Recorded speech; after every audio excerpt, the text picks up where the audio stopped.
Good morning, ladies and gentlemen. I am delighted to have the opportunity to share with you today some preliminary findings from my research on the dynamics of a pendulum subjected to magnetic excitation with position-dependent phase shift. My name is Krystian Polczynski, and I hope you find this exploration both interesting and challenging. The presentation plan is as follows. In the beginning, I will present the experimental setup of the magnetic pendulum. Then I will discuss the physical and mathematical models of the system. That will bring us to the validation of the model. And next, I will focus on the dynamics of a magnetic pendulum subjected to excitation with a controlled phase. Finally, at the end, we will meet the concluding remarks. The slides shows the experimental setup and control system. On the left side, you can see the entire magnetic pendulum setup. The pendulum has been marked with number 1, and at the end of the pendulum, a neodymium magnet is attached. Number 3 shows the pendulum shaft, which is connected by an elastic element to the stationary support. Under the pendulum, there is an electric coil powered by a current signal which comes from a power supply. On the right side, you can see signal flow diagram. The blue part of the diagram is dedicated to the control and measurement system. The brown part is responsible for controlling the power supply to the electric coil. Now I want to emphasize that the pendulum may be repelled or attached by the coil depending on the direction of the coil current flow. I would like to turn to the physical and mathematical models. The figures shows the physical model of a magnetic pendulum. It is subjected to the force of gravity, torque of magnetic forces coming from the interaction between the coil and the magnet, also the torque of motion resistance coming from the rolling bearings, and the torque coming from the elastic element. The governing pendulum equation was derived using Newton's principles. Here is a pendulum moment of inertia. C corresponds to the viscous damping coefficient. Term mgs is the gravitational restoring torque. K denotes the stiffness of the elastic element. As I said before, Tf is the bearing resistance torque, which is described by the following formula. This formula combines static and Coulomb frictions and the Strebech effect, which appears at low velocities. The last term represents the magnetic torque, which depends on the position and the value of the coil current flowing at the given moment.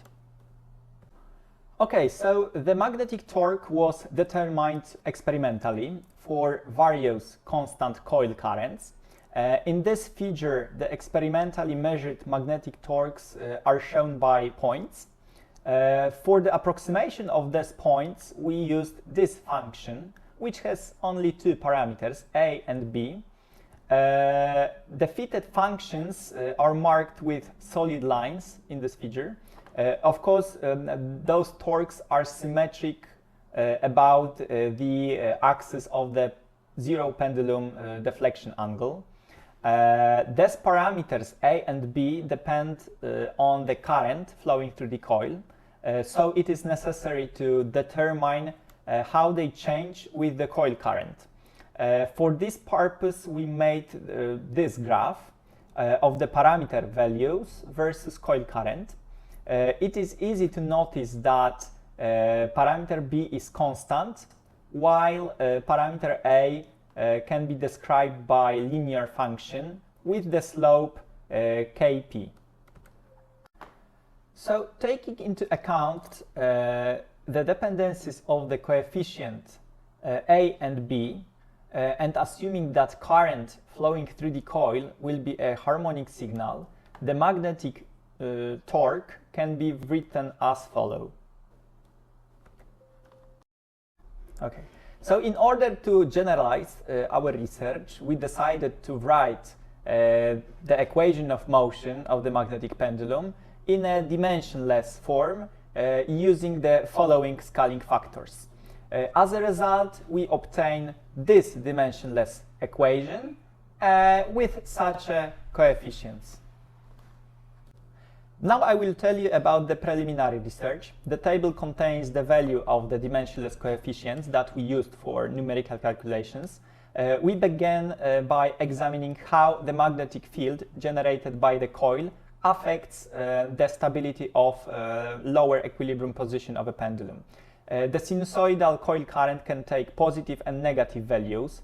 We assume that positive value generate a repulsive magnetic field, while negative values generate an attractive field.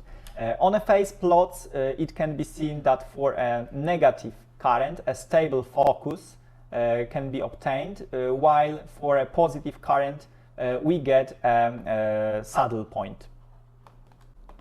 Finally, to see what to expect in the dynamics of the system, we have computed bifurcation diagrams using the angular frequency as a control parameter. The first diagram was obtained experimentally for a linearly slowly increasing omega over time.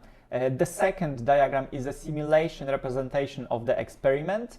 The third diagram is a classic bifurcation diagram, and the last plot shows the value of the largest Lyapunov exponent. Due to the strong nonlinearity of the magnetic interaction, we can see windows of chaotic and periodic motion, as well as various coexisting attractors. Figure 6 shows the comparison of selected phase trajectories with Poincaré sections with the experiment. Plots shows the qualitatively and quantitative convergence between the results obtained from the proposed mathematical model of the system and the experiment marked by gray curves.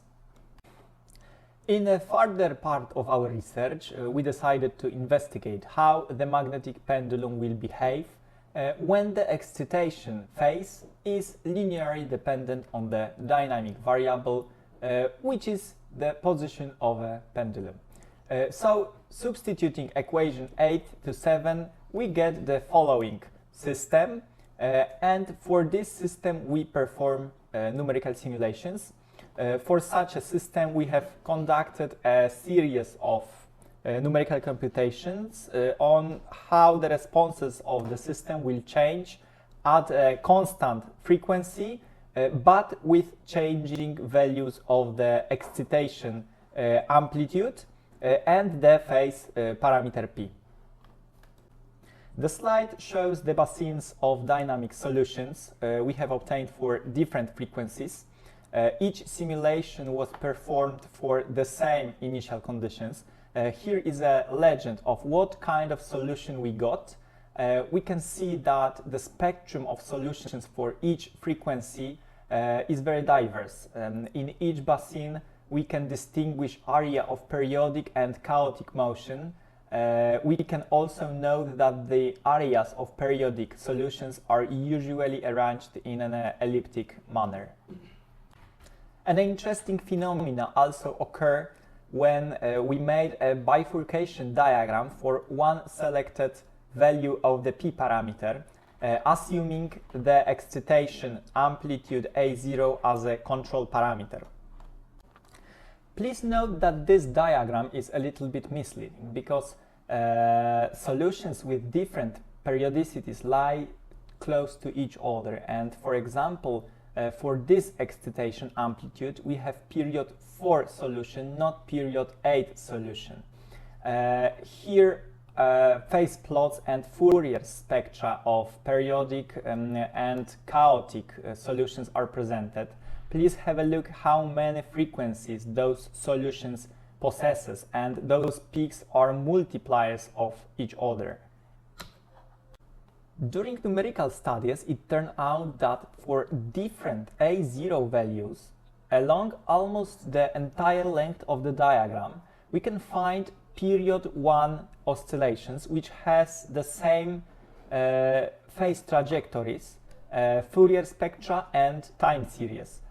From the mechanical point of view, it is interesting situation because despite the increase of magnetic field generated by the coil, which is bounded with the amplitude A0, it doesn't affect the pendulum motion. As summarizing remarks, it is worth emphasizing that the presented magnetic torque can be treated as a stiffness term varying in time, and the entire system can be considered as a system under parametric excitation. System also can exhibit coexisting stable attractors for the same parameters, but for different initial conditions. The same kind of periodic responses of the system with a controlled phase are arranged in an elliptic manner in terms of the slope of linear phase shift and magnetic interaction amplitude. Moreover, as we have seen from the example of period 1 motion, the magnitude of the magnetic interaction doesn't always affect the trajectory of motion. So that brings us to the end of my presentation. I would like to thank you for your attention, and I would like to thank Polish National Center for financial support of my research.